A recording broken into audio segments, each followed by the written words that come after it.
I was approached by someone on staff at the University of Utah Medical School, who I respected, and he asked me to take a look at some papers. Now, all of these papers had been in scientific journals, and what struck me was the wide variety of applications, what we would call in medicine indications for usage. Extremely broad. You know, it's one thing to say, you take this and it does this for you, we don't know why. But it's another thing when they've been able to say, the rind of the pericarp from the mangosteen contains xanthones.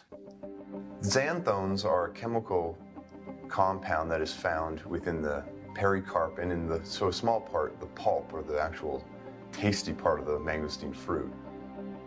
It's not familiar to most people because it's a chemical class that's not found in most of the fruits and vegetables and plants that are in this side of the world in the United States. Xanthones as a class of substances are found mostly in lower plants, things like lichens and pieces of wood. You're not going to want to eat that. But the only fruit, really, that exists that contains xanthones is the mangosteen, and it contains 40, approximately, of the slightly over 200 that exist in nature.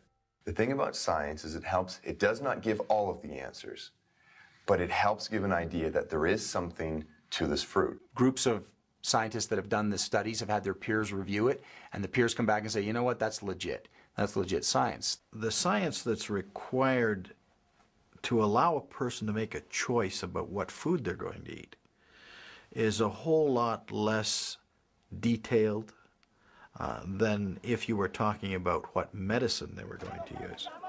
With supplements in foods, it's an entirely different question. I mean, people can eat whatever food they wish.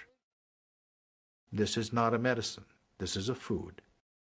And that was the first thing that attracted me, because most things in the supplemental market have little or no science behind it.